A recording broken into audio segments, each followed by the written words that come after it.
This is the Manga Xanadu Manga Dome podcast. I am your host, Laurie Henderson. Join me on this journey into the world of manga, where a river of reviews flow through caverns of commentary down into the latest news. Welcome to the Manga Dome.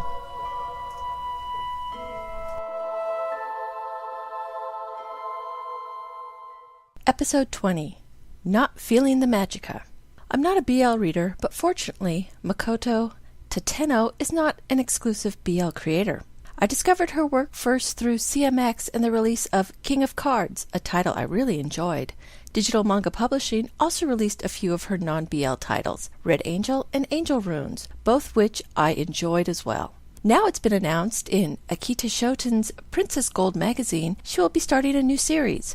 Vampire Roman Shiki is a fantasy story that takes place in 1918 in the Japanese imperial capital. It follows Ruri, who attends a girls' school and is confronted by two men, Shirasagi and Kokuyo. I don't know who could or would be able to license this series, but I would love to see it brought stateside after it has a few volumes under its belt. More Tateno manga is a good thing, and non-BL Tateno is even better.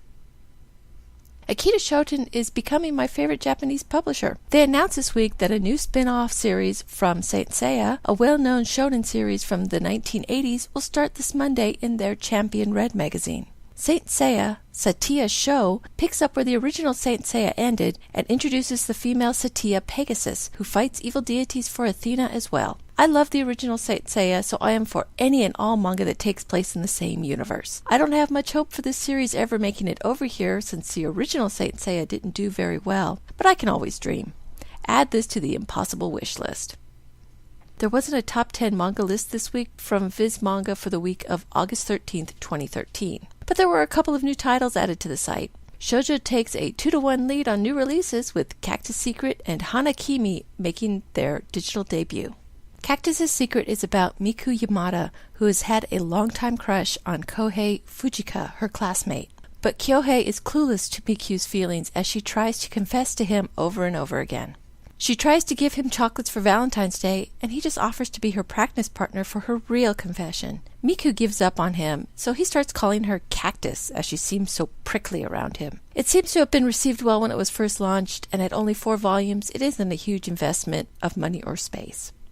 Hanakimi was among the first shoujo titles Viz licensed before starting their shoujo beat line. Mizuki, a Japanese-American track and field athlete, has transferred from America to Japan to go to school with her idol high jumper Izumi Sano. The only problem is, it's an all-boys school. Mizuki must disguise herself as a boy and ends up being roommates with Izumi. Mizuki must struggle to keep her secret from her classmates, but especially Izumi and Nakatsu, a classmate who finds himself strangely attracted to Mizuki but doesn't realize she is really a girl. I didn't think I would like this gender-bending series, but after reading the 3-in-1 Viz release last year, I fell in love with it. The characters are charming, and the art doesn't look dated at all for an older series. It's 18 volumes, so if space is a problem, going digital with this series is your best bet. I would highly recommend this series for both the romance and the comedy. There are currently 3 volumes available. Yu Yu Hakusho is a shonen series from the 90s and is the only series to debut and end in Shonen Jump magazine.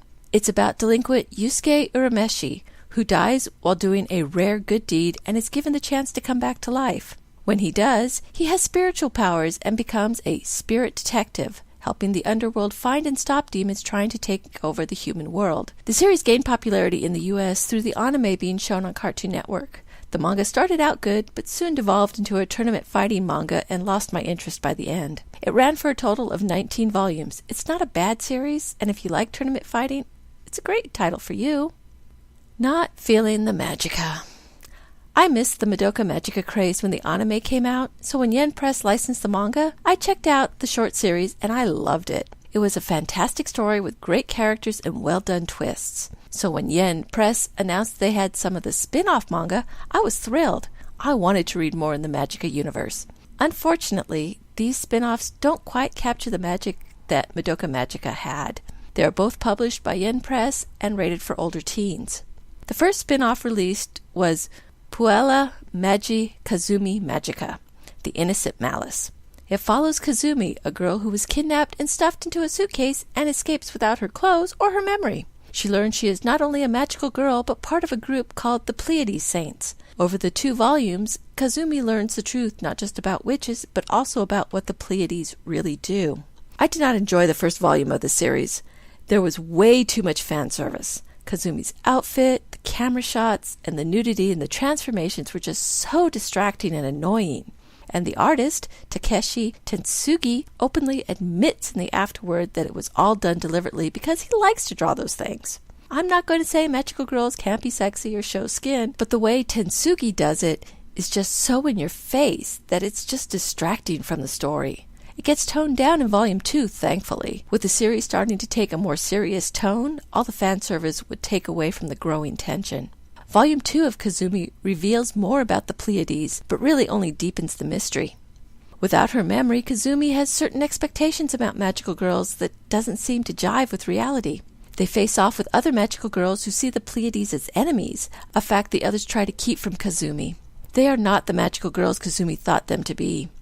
This volume also has the first appearance of Kyubi, though he is never named and only appears in silhouette. I was going to drop the series after the terrible first volume, but the continuing mystery behind Kazumi and the Pleiades has caught my attention, and there are only 5 volumes total. It might be worth it to stay on this ride. My biggest problem with the second volume was the fight scenes. They were very confusing, and I had a hard time telling characters apart and even figuring out what was going on. Oriko Magica returns us to the original Madoka storyline, with all of the magical girls from the first series returning. They are joined by a few more magical girls. Oriko, from the title, has the ability to foresee the future, and she sees a terrible future with a powerful witch. She sets out to stop it. Yuma is a young girl whose parents are killed by a witch, and she is saved by Kyoko, who takes her in. Kirika is a very unstable girl who works with Oriko and appears to be on a magical girl killing spree.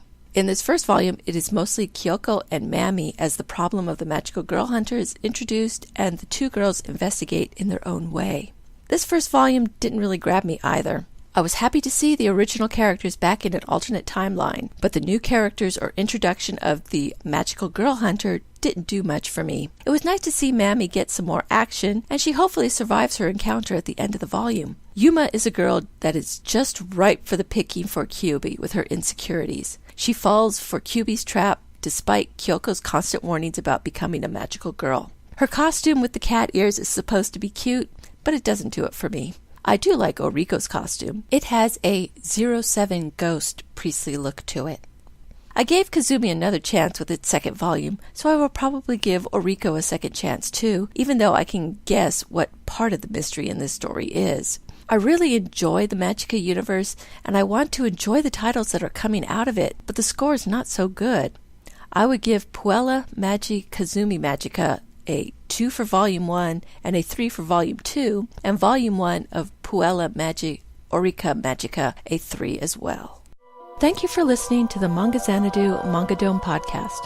You can find links to the stories and books discussed here in the show notes at manga.jdragononline.com.